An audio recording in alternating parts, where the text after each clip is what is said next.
You do something bad to us, we are going to do things to you that have never been done before.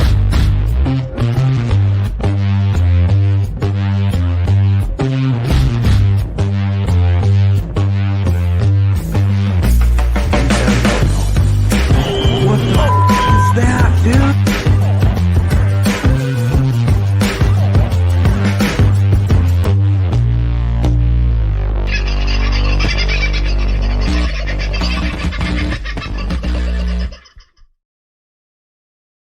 Well, g'day, folks. How are you? I hope you're doing all right. Tell me if the audio is loud, bad, good, or indifferent, if you would, please, because I've plugged in a new microphone. So levels are an interesting term, but we'll see how that all works out. Who was first in the room tonight? Macca. G'day, mate. Nice to have you in. Pete, my good friend Peter. Very nice to have you in too, mate. Aussie Sue, God love you. And I saw some news about Dale as well. Where did I star that one? Good news on Dale's pancreas. It's settled down with inflammation. Now they've done more scans and found gallstones. Poor bugger. So be working on those ones next. So prayers still for Dale, part of Aussie Sue's family, obviously her son, and I hope all works out, going really well. I saw this one. Hi, Norse. Stopped smoking 4 weeks ago. I've never felt so sick, and now my hip's killing me. I might start up again. Oh, you poor thing. All I can suggest is try the X39 patches. They're not anti-smoking patches, but they will help with the hip. Well, in most cases, I think they'll help with your hip and any of the other aches and pains. You can get them off that link there. But, yeah, go and give them a go, because if you are in a bit of pain, then I'm not completely sure your hip pain will be induced by the lack of nicotine. And I'm sorry, I'm a bit of a proponent for nicotine, not necessarily in smoke form. But it has been proven that nicotine does have a very protecting effect in our bloodstream when certain things are traveling through it. Just one to be aware of. Personal accountant, you'd like to know who our corrupt lawyers are. The list would be much shorter if you asked who our corrupt lawyers weren't, I think, is probably the best way to approach that. But I don't know if such a list has been compiled. Fingers crossed that such a list can be compiled. And I guess we'll see. Sorry, I've got to move a few things before I can play my next bit. Yeah, we'll see how it all goes. So good luck, Norse. I hope it. I hope the continued lack of smoking continues. If your lungs aren't coughing up all sorts of black stuff and your hip seems to be the sore thing, my guess is, well, maybe it is the coughing bringing up all the bad stuff. You've put something out to make your hip sore. At any rate, my advice would be, though I don't give medical advice, give the X39s a try. You'll be amazed at just how great they are. And tonight there is an X39 meeting happening at 8:15 tonight, which I've got to be part of, for people who are interested in building the brand. So if you are interested in making a few bucks out of this every month, and it is possible to do, LifeWave are changing their way of doing things somewhat to make it much easier for people to make $1 out of it. So if you are interested, you better hit me up very soon if you haven't got the link already. It's really only been sent to people who are very active in the system, but I have had a few requests for it. So email me and I'll send you the link after the show tonight and you'll be able to join in. Before we get into tonight's guest, who I'm excited to speak to, Craig Cole is about to hit the road and do a tour around coastal New South Wales areas anyway. We'll get on and have a chat with him. But I wanted to just play something that Ainsley Bullion have sent to me. Of course, the price of silver and gold at the moment is fluctuating, I guess is the best way to describe it. But gold certainly is staying at amazing highs in the Australian and global market. On the US market, it's pretty significant, and they are looking now and starting to talk about silver and its growth. So I thought we'd take this opportunity to show you something that Ainsley themselves have produced. They took it upon themselves to go to the Perth Mint and have a look at the pressing of some new 1 ounce coins. These would be the snake coins that have just been released and are now available from ainslieybullion.com.au. If you decide you might like 1, 2, or more of those coins and you go to ainslieybullion.com.au, don't forget to put my name or the Voice of Freedom in the notes section of your order. And you only have to do it once. Then the Voice of Freedom tag, if you like, is applied to your name in their system, and you will get a discount every time you buy asking for it. You'll get that discount. But I thought you might like to see the process. So Director Paul Engerman, who's a friend of the show, obviously you'll know him from here, and now CEO Michael Engerman went over and checked out the Perth Mint. And I thought you just might like to see what goes into putting one of these coins together. So let's have a bit.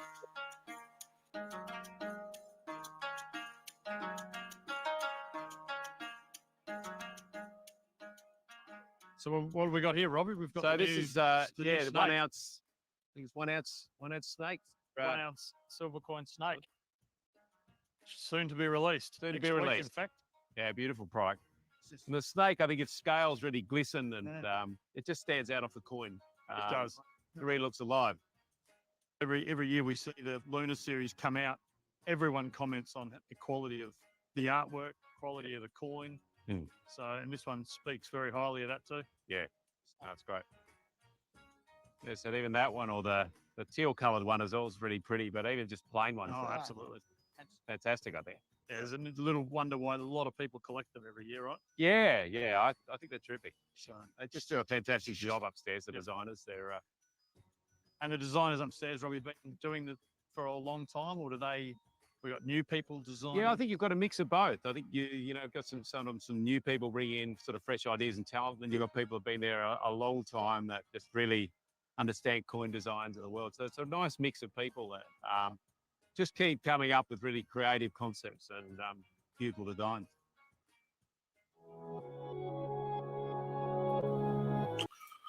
Well, certainly is a beautiful design. I'll give them that. Quite spectacular.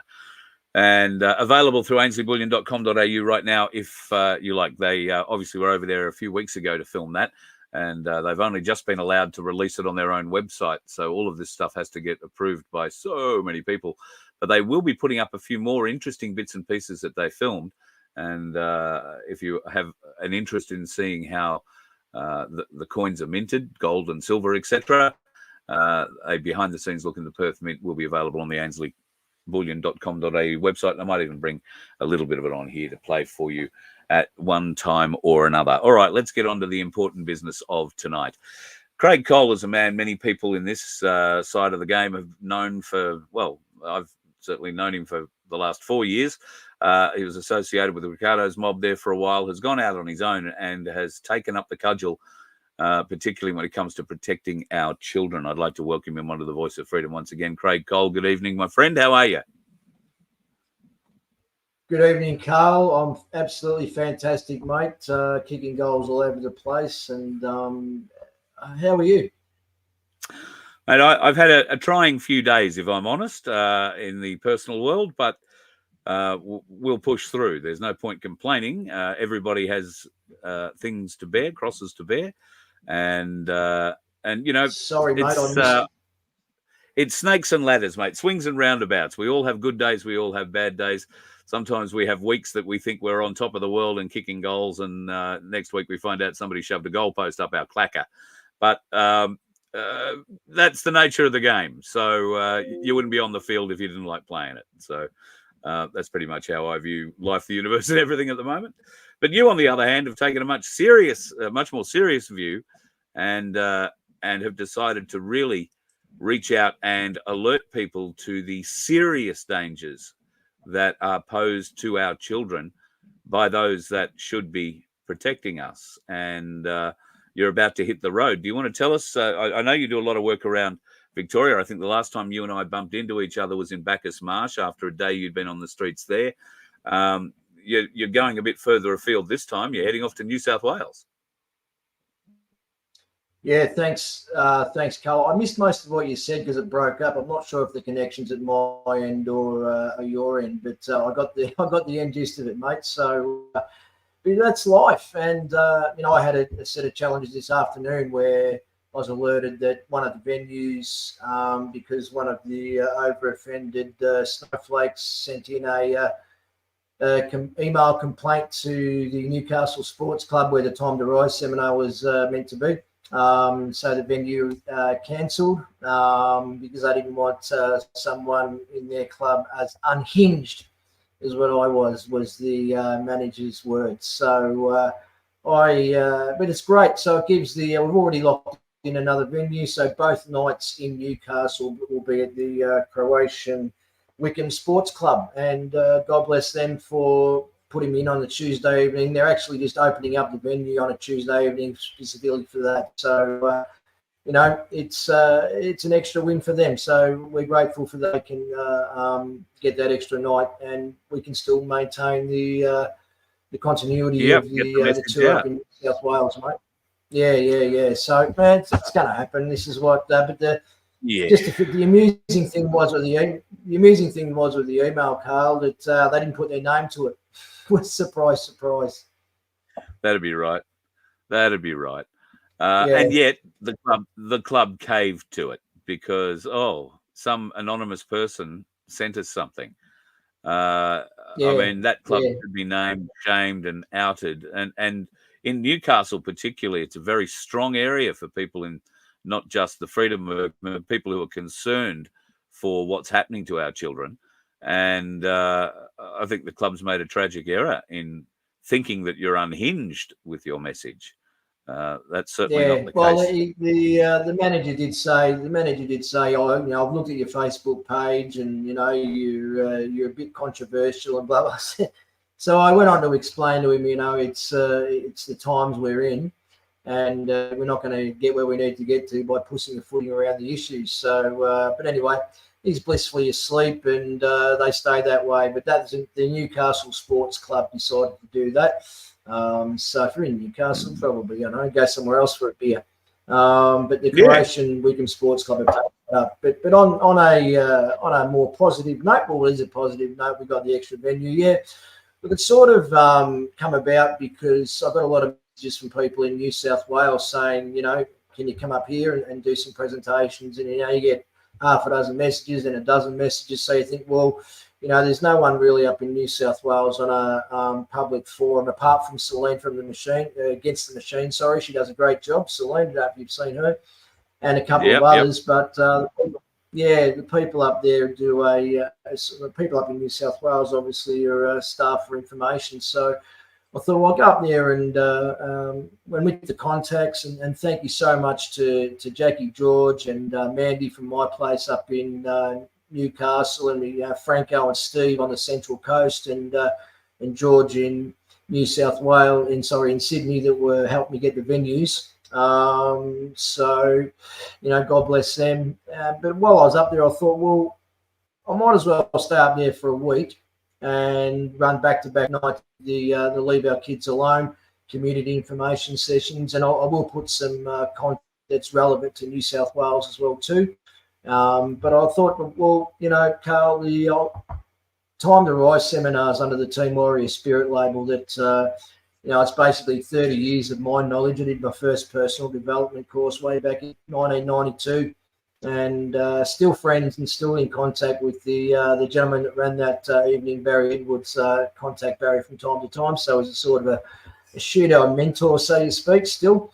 So it's 30 years of my life and experience and knowledge and passion that I want to deliver to people, and in the form of the Time to Rise. And it is time to rise for all of us, and we have been rising, but I think it's taken its toll on a lot of people over the last 4.5 years, and a lot of people are bruised and a bit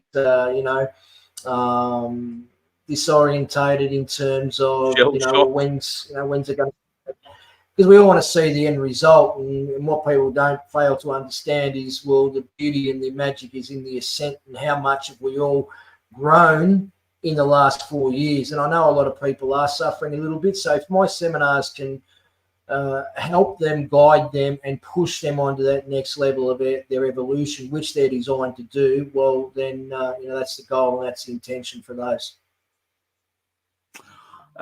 You've got a huge reception in different parts of Victoria that you've travelled to, and obviously there is a fairly large online support mechanism behind what you're doing. Nobody wants to see our kids hurt. What can people expect in your live presentations? Are you going to shock the shit out of them? Are you going to show them horrible pictures? Or is this more something that is a truth telling rather than a truth showing? Yeah, great question, Carl. Thanks for that. It's confronting. There's no graphic pictures. I go through where Safe Schools originated from and the founder of Safe Schools, and Respectful Relationships is a spin-off of Safe Schools, and a lot of the content that was in the original Safe Schools is in the Respectful Relationships. So it's giving people the context of where all this come from, obviously giving them the situation, what it is now, and obviously most importantly, what they can do about it, and their rights and lawful rights as parents. And I'll be letting them know about a letter template that as well too, to send off to schools, and it's relevant for Australia-wide, not just Victoria, whereby and I'll just call it up, Carl, because I will be announcing it. Well, it was announced Sunday evening, but so I can further speak about it tonight. That was an initiative with myself and Penny Johnson. Excuse me, she's done some great work. And it's just a letter, a statement of claim and no consent and notice of liability, and we're serving it upon the principals, just to let the principals know that that parent's child or guardian or legal guardian or carer is in breach, that they do not consent for their child to be part of any subject that teaches gender theories or sex education, that includes content that does not respect their age, religion, beliefs and moral convictions, which are being taught and sneakily being taught all around the country. And it's just reminding the school principals that if they continue to teach this content against both child's and parents' wishes, they are in breach of the Article 18, Section 4 of the International Covenant on Civil and Political Rights, which is scheduled and codified Schedule 2 in the Australian Human Rights Commission Act 1986, and the same for Principle 2 of the Delegation of the Rights of the Child, which is Schedule 3 in the Australian Human Rights Commission Act. So what that basically means, Carl, is if they are in breach of those two sections of the ICCPR, as it is scheduled and codified into the Human Rights Commission Act 1986, that means teachers will then be in breach of federal legislation and subject to prosecution. And furthermore, the letter reminds teachers and the principals that any child cannot be discriminated against, bullied and or vilified, and against exercising their basic lawful and basic human rights. And that if is such discrimination or vilified or bullied in any way, then the teachers or parties concerned are in breach of legislation specific to each state as well as federal legislation. So that's the sort of information that we'll be bringing people. And it is confronting. I will be speaking about Gary Dowsett, who was the co-founder of ARCSIS. ARCSIS is the Australian Research Centre for Sex, Health and Society. That's where 100% of the content was formulated from the Safe Schools.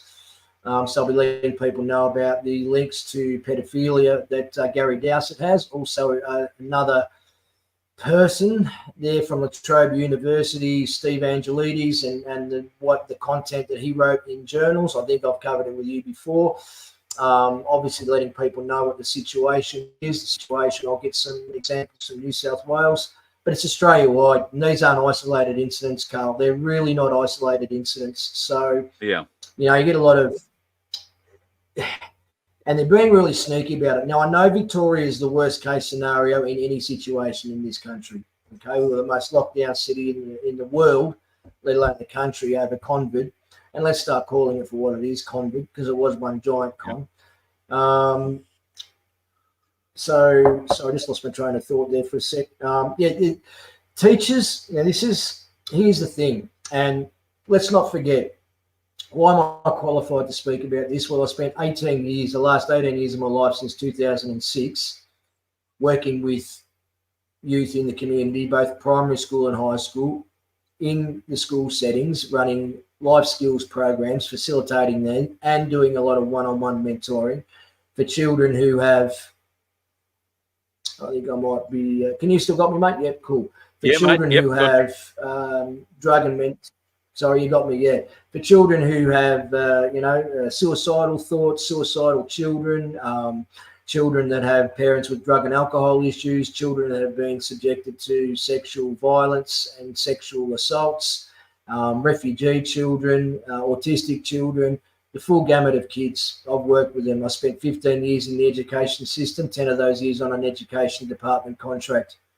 So I know the system well, and I know how badly broken it is, and I know how saturated it is with woke activist teachers. And if you don't believe me, go to all of this information I'm giving you tonight, you can check out on the Leave Our Kids Alone website. That's Leave Our Kids Alone, kids with a Z.org.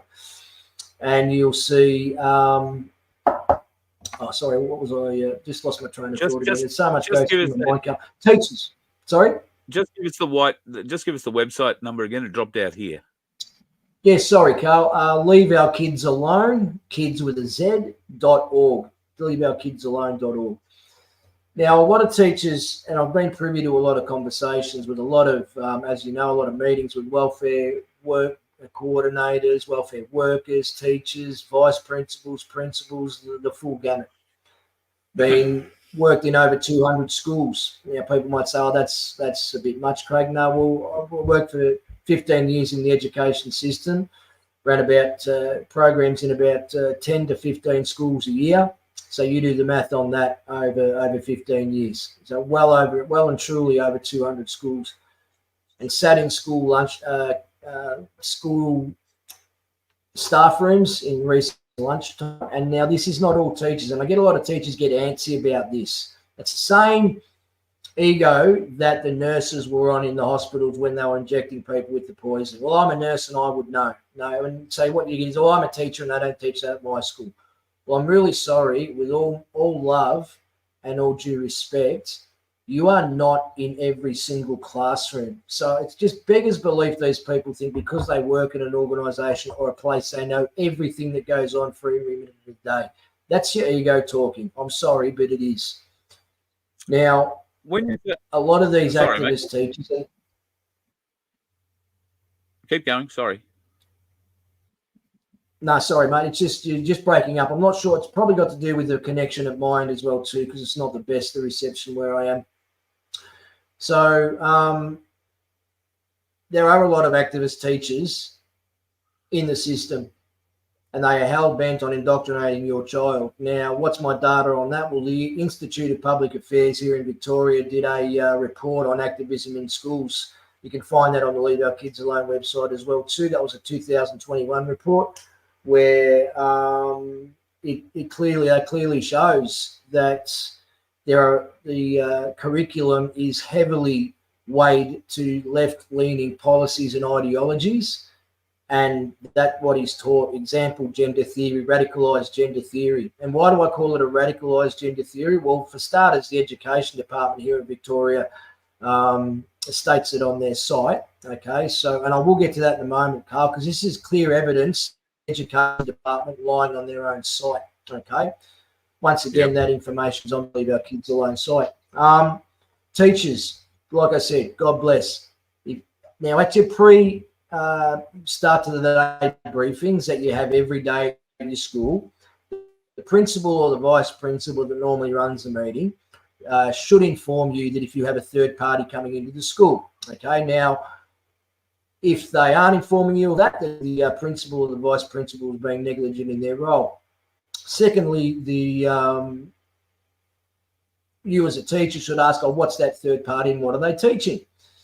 The principal should have told you that. If it's about diversity and inclusion, I'm really sorry. I know you don't want to believe it, but gender theory is being taught at your school by these third parties. Now, if you don't have third parties come in, or taking a step back, ask to see the content. But here's what they sneakily do. these third parties, as evidenced in Renmark High School, when Headspace went in and talked about bestiality, incest under the banner of the LGBTQ, and they're explaining what each letter of that acronym meant, and they got to the plus, and they said that bestiality and incest were covered under the plus, and they described both in detail. Now, that was in Renmark High School. Once again, that information is on the site.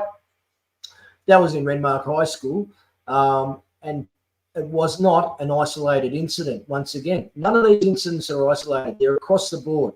Now, in rural areas, it doesn't happen as much. I understand that. And if you've got a very strong conservative principle with strong convictions, this stuff won't be being taught. But it's only a matter of time, because I know it's in your funding agreements under the Environmental Social Governance Rule that is driven by the World Economic Forum, that in a lot of the funding agreements, or all funding agreements, you'll find that gender ideology, and they've got to have a certain amount of pride days and this and etc., all under this radicalised gender theory. So it may escape your school for the moment, but it's only a matter of time before it gets there. And from my recollection, Safe Schools was introduced by the red-headed clown Julia Gillard into an LBGTQ ABC FBI infested education department in Victoria, and from there has been honed and now rolled out not only across Australia, but when the red-headed clown was thrown out of Australia and she went and collected her 380 million of our dollars paid for job within the Clinton Foundation and the UN, she became the head of a panel of education for women around the world, sponsored by the UN, rolling out this exact program into schools across Africa, Indonesia, all the third world sort of countries. While you're on that point, Carl, I'll just make one point on that point, and then remind me to come back to the education department. So, and I did speak about this the other day, and I'll just call this up, just bear with me. This is a document called, and it's from the World Health Organization, called Standards for Sexuality Education in Europe. Now, it's not just in Europe. This is what they teach in schools. Documents like this just give the woke activist teachers validation to keep teaching and indoctrinating our young kids. And when you've got the document, if you go down to ages 0 to 4, this is 0 to 4, Carl, okay? Enjoyment and pleasure when touching one's own body, early childhood masturbation. Early childhood masturbation for 0 to 4. Then if you go from 4 to 6, once again, it covers early childhood masturbation. And they think ages 4 to 6, kids in Europe should be talk up sexual matters, communication skills. There you go. That's just a couple of examples that I can pull out. And I'll be speaking about those sorts of things. That's being raised because the pedophile agenda is also on the cards to try and normalize pedophilia. They call it child love, and they will argue that a child of 5 is capable of making the decision to have a sexual relationship with an adult. Yeah. Now, if you're indoctrinating them with this sexual content from an early age, they think it's normal, and that's what's happening in the schools. And I could go on and on and on. So, I urge people to invest some time. Yeah, sure, you might have to put off your bowling night or not go to your tennis game or whatever to come along to these information nights, but it's taking some investment of time off something else to invest in protecting your children. And people might say, oh, well, I don't have kids. Well, you've got grandkids, you've got nieces, nephews, you've got your friends' kids, and also may I remind you that a lot of millions and millions of dollars of taxpayers' money goes in the education system. So even though you might not have kids at school, your taxes, a good percentage of your taxes is going to fund other children being sexually indoctrinated and groomed. So, everyone's affected by this, every single one. And even if you're not your kids, I don't have any kids, Carl. It's not about if you've got kids or not. If we cannot protect our children on this issue or any issue, but especially this issue, because parents hand over their children in good faith that the school is going to do the right thing by them, not grab them, take advantage, and for these the woke cult, let's call it for what it is. It's a woke cult, because unless you unless you bend the knee and use their pronouns and buy into their illusion, you're a bigot and a racist and a homophobe. We've had enough. And I'll just repeat the message. One of the messages I've been giving from day one is, if you're an adult, you are entitled to make whatever lifestyle choices you wish to make. Absolutely you can. What you're not entitled to do is then indoctrinate and bully and harass other people's children into accepting your ideologies. And that is exactly what's happening, Carl. And for a lot of teachers to say, well, that doesn't happen at my school, with all due respect, I'm sorry, but that's not good enough, and it will be coming. And if you want to come along to one of the nights, please, by all means, and challenge me on it. No problem. No problem. Yep. I've got all the data to back me up. No worries at all. Fern wants to know what the name of the program was that was introduced to schools. It was called the Safe Schools Program. And Julia Gillard led it into Victoria, where she basically controlled the education union. That was where her power base, or part of her power base, swelled from. And so all the blue-haired, nose-pierced bloody freaks that live in the administration bureaucrat area of the education department of Victoria jumped at the opportunity to sexualize your children. It's the easiest way of explaining it, I think, Fern. Yeah, they did. Sorry, Carl, you just broke up there, mate. So, Craig, your message is very important. How is it being received when you're talking to parents? Are they now being active? Are they going back to their schools? Because I know a lot of parents have a tendency to, maybe not intentionally, but it really is the effect of using schools as a babysitter for 8 or 9 hours a day. They drop them off, they get them home, they make sure that they do whatever homework. Do they check the homework? Do they check the curriculums? Are they going back on parent-teacher night and pegging some of these blue-haired, nose-pierced bastards to the wall about what they're teaching their children?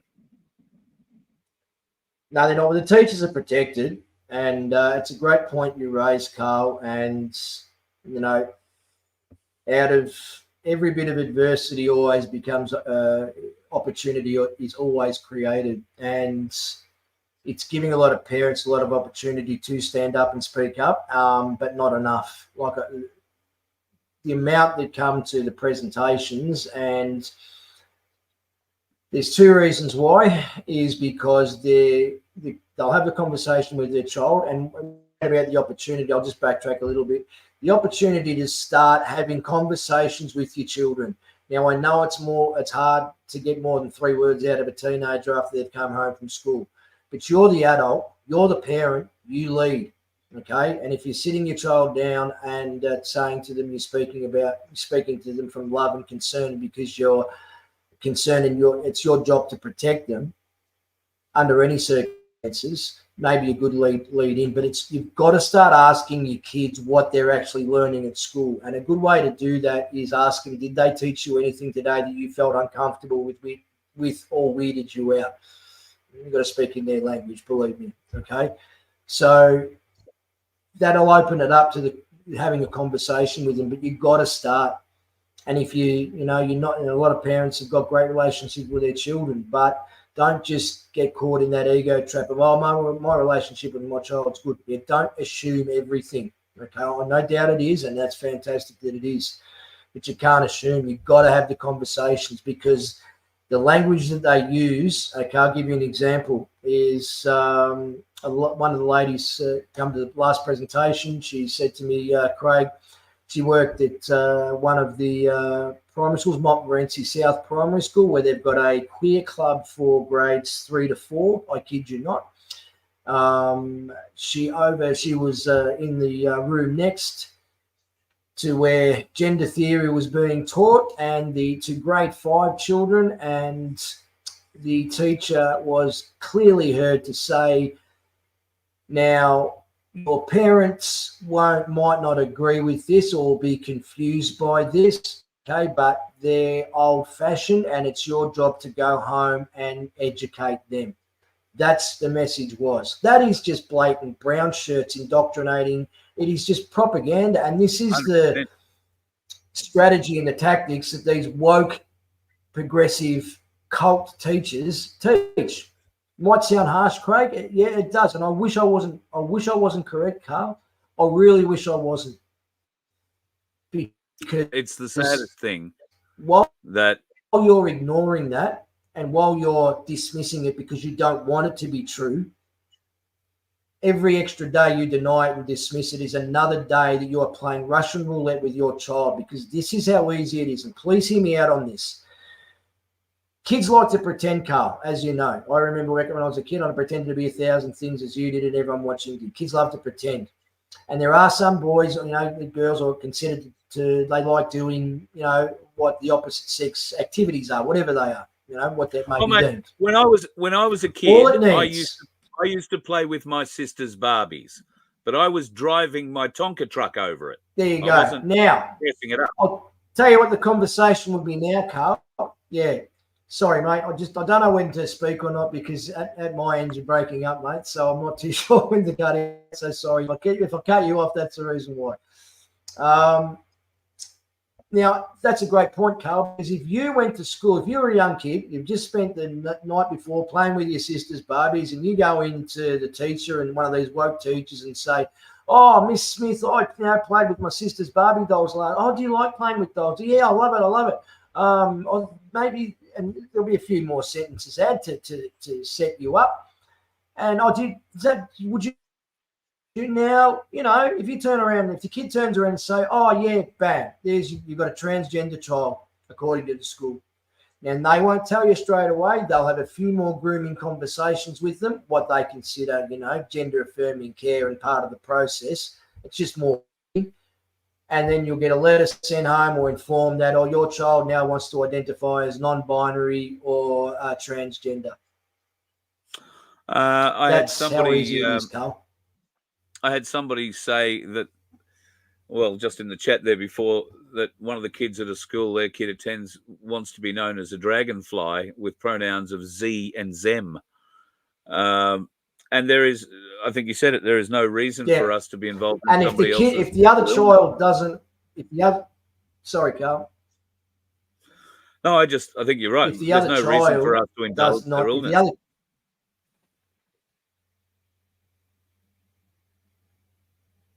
Sorry, Carl, I missed the end of that. That's all right. You keep going. I've said it twice now. It's obviously not going to get through to you, so just keep going. Oh, we are having a few troubles. I've got you now. Yeah, you have? Oh, all good. All right. So aside from what you're doing, what can parents watching this now do to try and aid the better education of their child in the school they're at? I think I got the gist of it. I think you asked me what can parents do to seek a better education for their child in the school system. Was that the question? Yes. Yeah. It's not going to turn around overnight, and it's the old story, what we've been saying for the last 4.5 years. If one or two parents complain, well then not much changes. But what I would suggest that parents start to do is, there's enough of you in the schools, start conversations with other parents. You've got to start having conversations with other parents. You cannot be living in fear of being called a bigot at home first. No, this is what I'm hearing. Okay, I'm just trying to confirm this. If other parents have had their kids come home and tell the same to them. Now, you get enough of this together, you'll all of a sudden go to the next school board meeting and school council meeting and start asking to see the curriculum and start grilling them on this subject. That's a start. Okay, so it's not going to be something that we turn around overnight, Carl. Also, send them off that letter that you don't consent for your child to be taught gender theory. And if they continue to teach it, okay, here's where you kick them the most. Now, how important is protecting your kids? It might be a bit of inconvenience for you. Are you putting a bit of inconvenience over the protection and mental health of your child? Really? I don't know. It's just a question. It's not an accusation. It's just a question. Because as I said last night on a live that I posted, our kids have been through enough. They've just come out of the end of COVID where, at their early formative years, especially, kids in primary school, weren't allowed to play with their friends and and went through all that trauma and disappointment, missing birthdays, all the rest of it. Now, to a kid, that's a big deal. So they've gone through all that and they go back to school and get bombarded with this and further confused. Okay. And they knew they would increase when those kids went back to school after COVID. They knew the kids would be traumatized. Perfect opportunity to stuff at them. Absolute perfect opportunity because they're predators and groomers. And that's what they are. So my suggestion is start galvanizing your support first. Research sites like this, Leave Our Kids Alone. There's another one, Ackful Waiting Watching Australia. That's aww.org.au. There's another site you can look up called indefenseofchildren.org. Tess Hackett does a great job there. And also guardiansaustralia.com.au as well too. Educate yourself so that when you get the replies back from these teachers and these woke principals that you will, then you are fully armed with responses to come back with because you've educated yourself. So that's the first step. Start speaking to other parents. Send off your emails to the school saying you don't consent for your child. And if your child is discriminated against in any way, shape or form, as I spoke about before, that letter I spoke about before, Carl, will be up on the Leave Our Kids Alone site in the next couple of days. I'm just putting a summary sheet to go with it to give parents sort of dot point on how to sort of handle it and why it's there and the ramifications if you don't start using it, because they're hell-bent on indoctrinating your kids. And please hear me on this, please. Like I said, any teachers want to challenge me on this issue, no problem. If you can't come to the presentations that are upcoming, and all those upcoming presentations are on the events section of the Leave Our Kids Alone page, send us an email. Send me an email to info@leaveourkidsalone.org. I'll gladly happy to speak to you about it and give you a greater insight. No problems at all.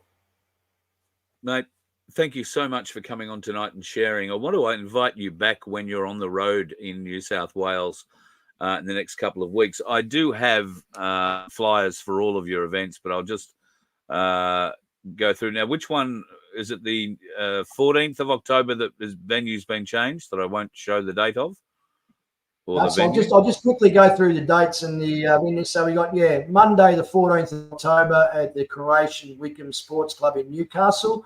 Tuesday the 15th was the change one. It was at Newcastle Sports Club, but they cancelled that. So Croatian Wickham Sports Club. So both nights in Newcastle, the Monday and the Tuesday at the Croatian Wickham Sports Club. At the Central Coast, it's on the Wednesday, the 16th of October at the Sunken Monkey in Erina. And Thursday, the 17th of October is at the Long Jetty Hotel in Long Jetty. And then on to Sydney on the Friday, the 18th of October at Club Burwood, not Club Burwood RSL. There's a difference. It's at Club Burwood. That's Friday the 18th. They're all evening events. And Saturday the 19th of October is the Time to Rise seminar. So the first one's the Monday the 14th is the Leave Our Kids Alone in Newcastle. Tuesday is the Time to Rise seminar. Wednesday is the Leave Our Kids Alone in the Central Coast, the Sunken Monkey. The Long Jetty is the Time to Rise. Club Burwood, both Leave Our Kids. And on Saturday the 19th before 11 and 1 is the Time to Rise seminars. Both of those event details and addresses are on the relevant websites. For the Time to Rise seminars, it's teamwarriorspirit.com. and on the event section, and for the community information nights on the kids issue, it's at leaveourkidsalone.org. Leaveourkidsalone.org. Yeah, in the event section. There you go. Beautiful stuff, mate. Congratulations on taking the message further afield out of Victoria. And I know the people of New South Wales, judging by the chat tonight, there's quite a lot of people on the Central Coast will be turning up to your events and making themselves known to you. A lot of kudos to you for the effort and the work that you are putting in on behalf of all our children and grandchildren and those that will come in the future. Because if people like you aren't doing it and people like me aren't helping you promote it, then they're lost to us and they are lost to their own future. Yeah, Carl, once again, I can't thank you enough for the platform, mate. Much appreciated. God bless. Thank you. All good. Look forward to seeing you. I'm coming back down to Victoria end of November and into December. So, actually, you and I should talk. There's an event happening in Mount Gambier on the 6th, 7th, and 8th of December. A huge get-together that's being planned around the Blue Lake. They're looking for people to come and have a chat. I know you don't mind standing in front of a microphone, so maybe I can line something up and we can catch up there, mate.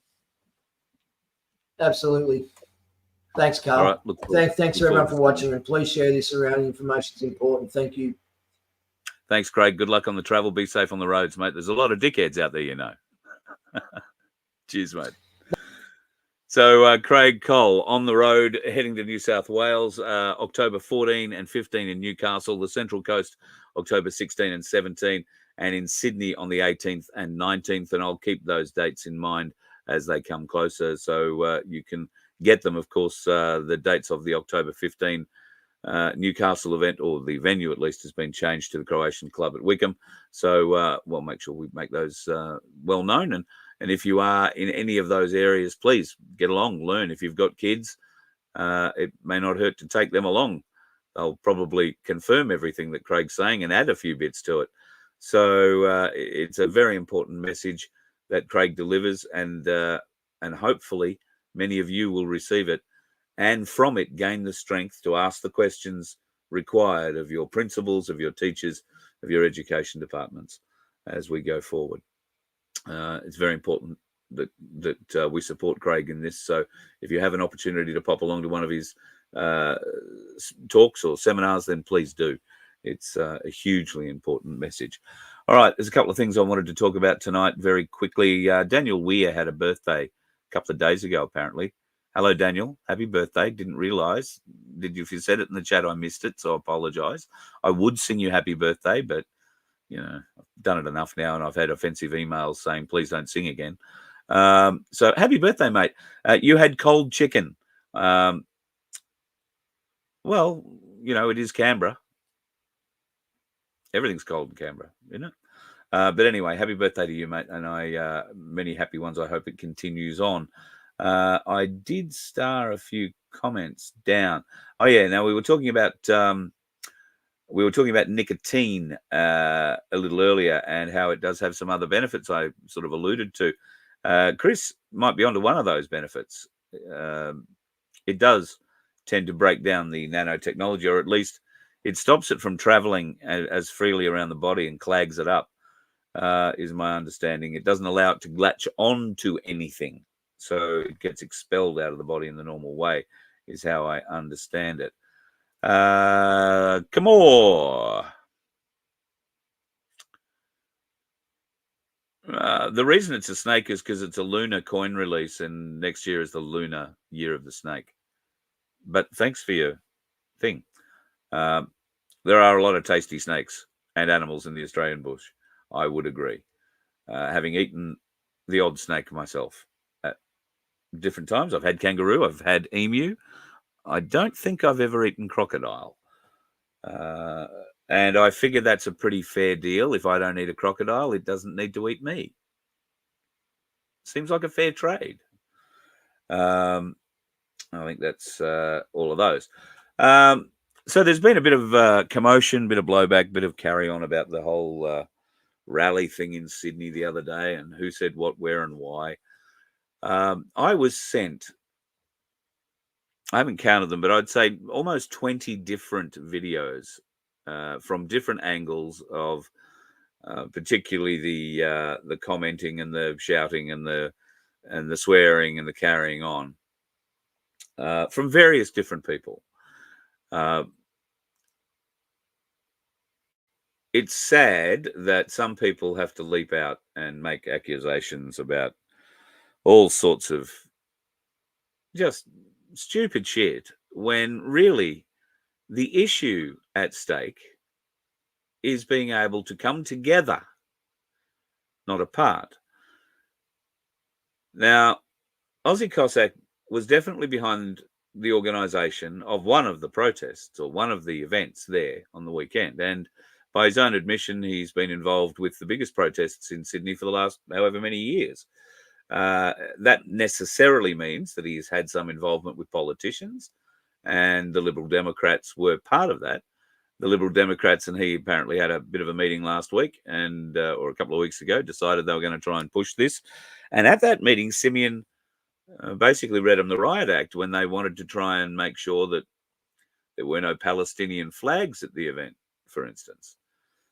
So while the Liberal Democrats were all about free speech, they didn't want any Palestinian flags there. And could Cossack make sure that didn't happen? I think Cossack did exactly the opposite, and good on him for it.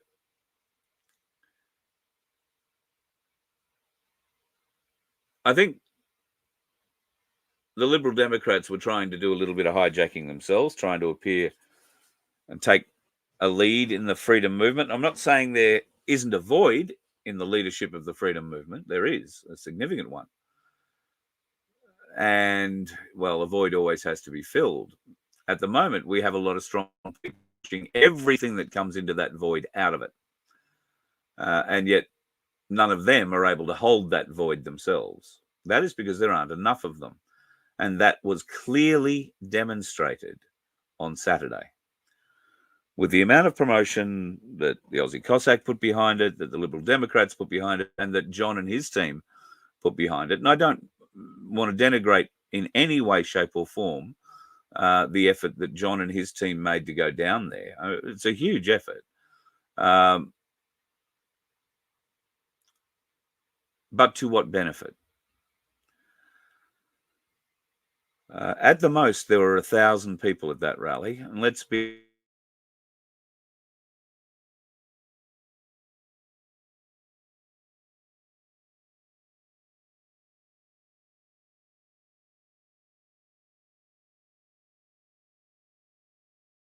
see me or not. I can't see me, so I'm back. All right, now I'll have another go. I don't know what a normal turnout at the Speaker's Corner is, and you're quite right.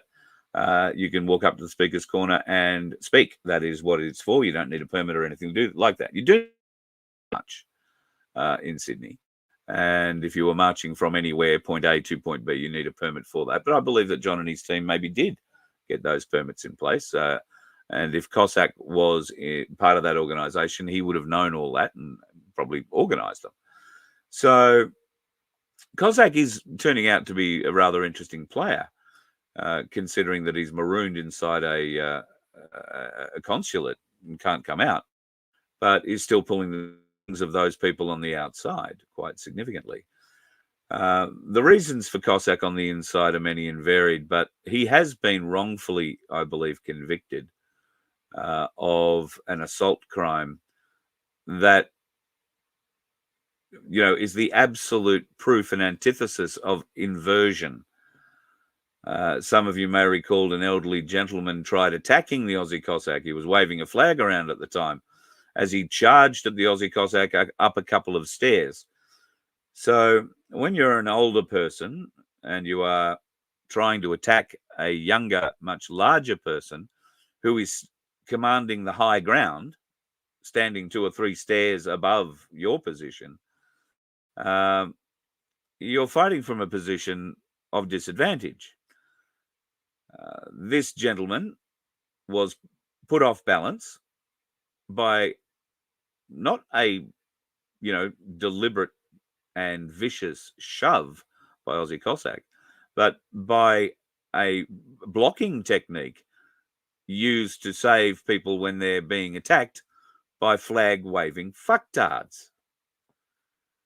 who are so emotional and so childish they can't contain themselves, or they feel invincible because the law is going to protect them, which in this case is exactly what happened.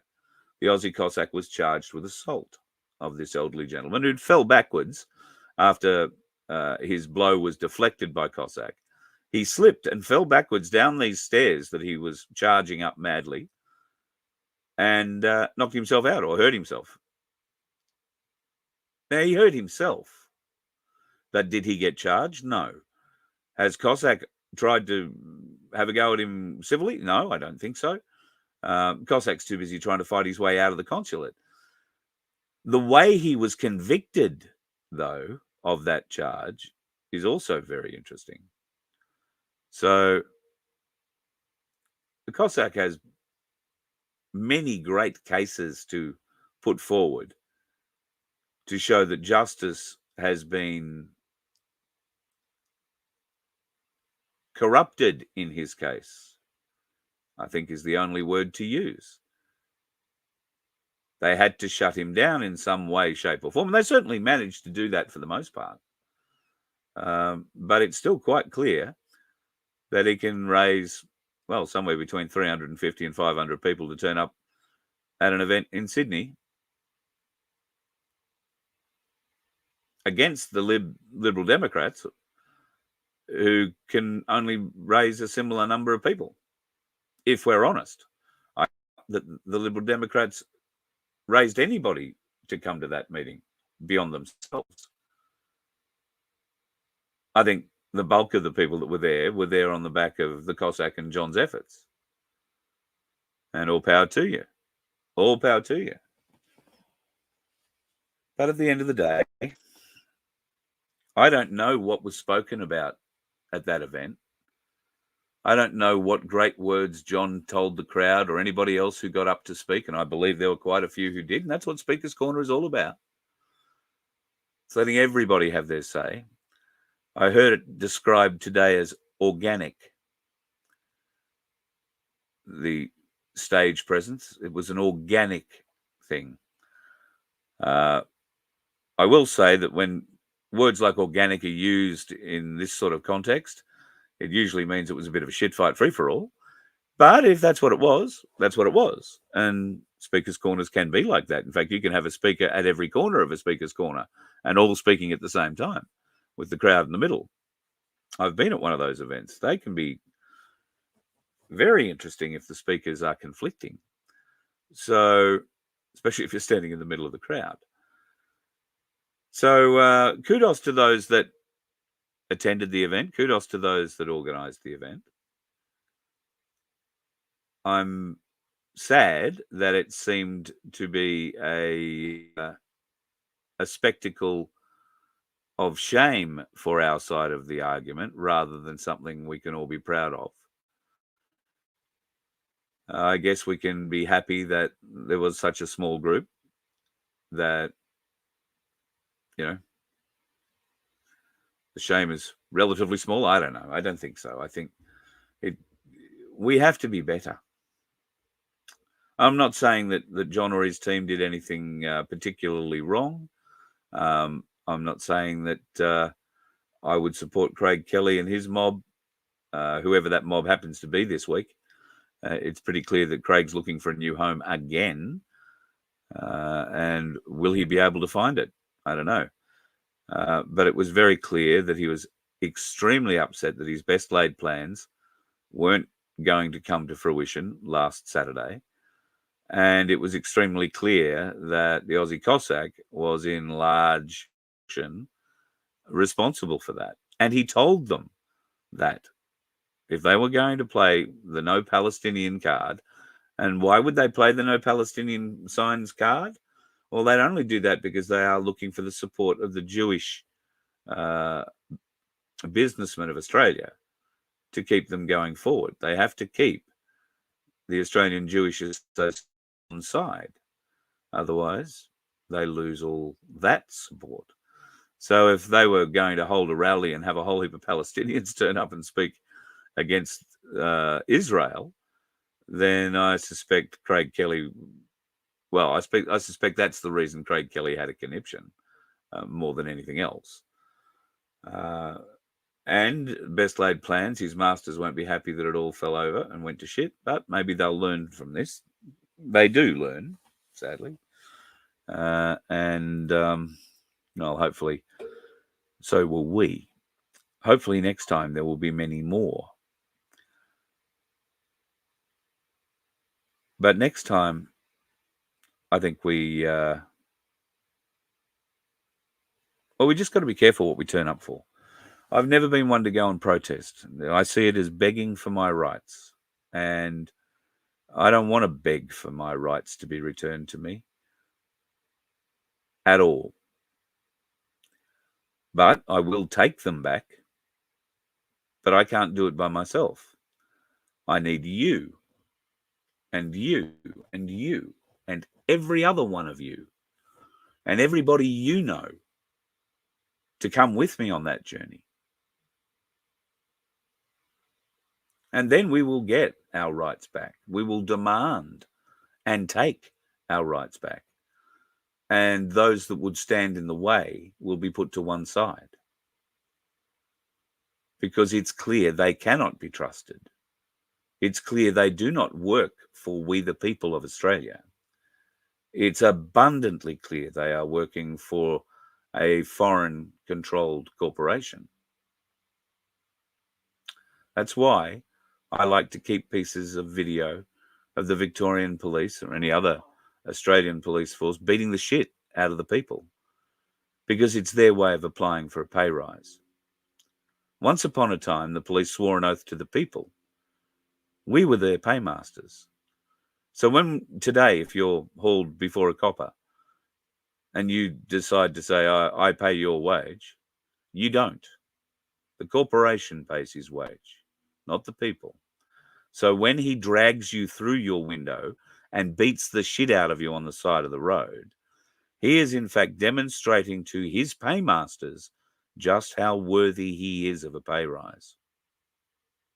And they would agree and give him one.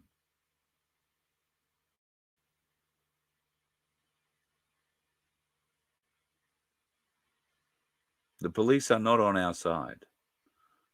There might be some inside who wish they were or think they are, but they have sworn allegiance to a foreign-owned corporation that has nothing like the best interests for the Australian people on its boardroom tables. I have heard and had so many conversations with people about the solution to all of this. It's clear that we can't motivate enough of you people to stand up and do it politically. Are we meant to now start encouraging you to pick up the pitchfork? Well, based on your ability to pick up the political cudgel, I would say calling for you to pick up the pitchfork would be about just as successful. Because if you're not brave enough to get into fight for your future, the future of your family, your friends, your children, your grandchildren,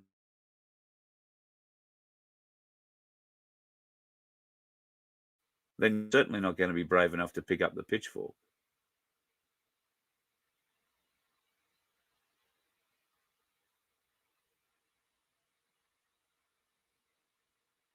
I don't know what it is, whether it's weakness or apathy. She'll be right. Somebody else will do it. Just the Australian way of doing things. If that's what it is, it's sad that that's probably one of the greatest things about Australians. And it could be what kills us. Our apathy. Our laziness. She'll be right. Somebody else will do it.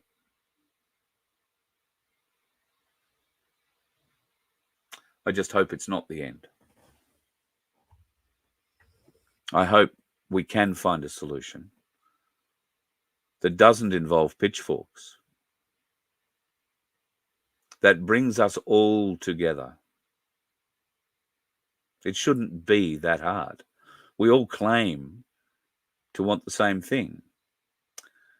But as far as I can see, the only thing standing in the way of us all coming together are egos. back again, shining through beautifully. Egos. Until those egos can be put to one side,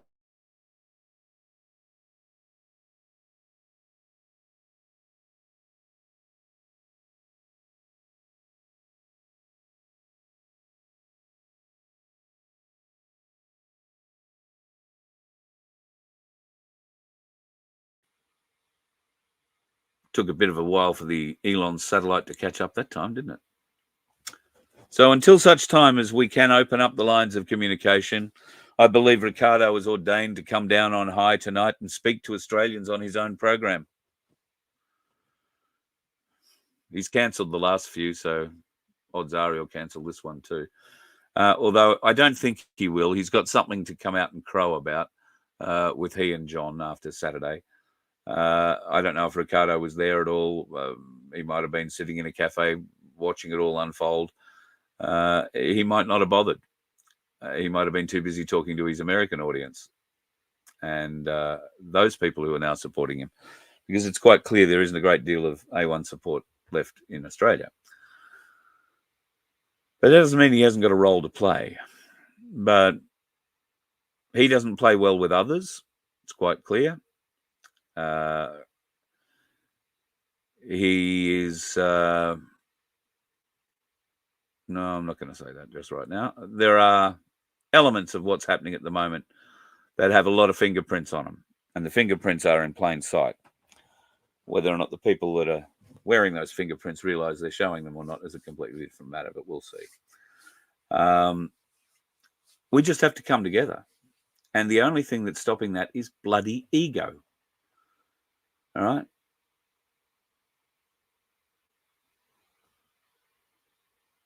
I don't know. It's very easy for me to run around and pop egos. But the result of popping an ego is a lot of angst and anger and bitterness and embarrassment. And I don't want to inflict that on people, particularly publicly. It's not what we're about. You shouldn't have to be embarrassed into a position of civility. You shouldn't have to be embarrassed to put your ego aside for the betterment of us all.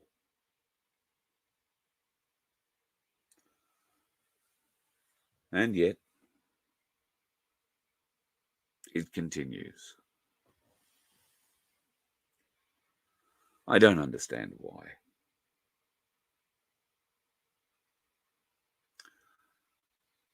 But it's interesting, you can now see the herd thinning and you can see the players and you can see the division. And I think if you really look into the background of what happened last Saturday, it will be very clear to you why it happened. And that might be a topic for another night. Maybe the Aussie Cossack would like to come on my show and we can talk about it. The offer is there, mate. You have my number. It hasn't changed. But we shall see. All right, folks. Been a long one again tonight. So I trust life, the universe, and everything goes well in your part of the world. My last few weeks, shit. I'm really glad September has ended and we are into what I hope is October. Keep an eye on the price of silver and gold, folks. Israel has, earlier this afternoon were massing tanks at the border of Lebanon. They have crossed into Lebanon. I also believe that Hezbollah have issued a warning that they are ready for an invasion. Now, I don't know if that means they've dug deeper holes or managed to go out to sea and get away from the aircraft and everything else that the Israelis will be throwing at Lebanon. But it seems now for the 1,200 or so Jews that were lost on October 7 last year,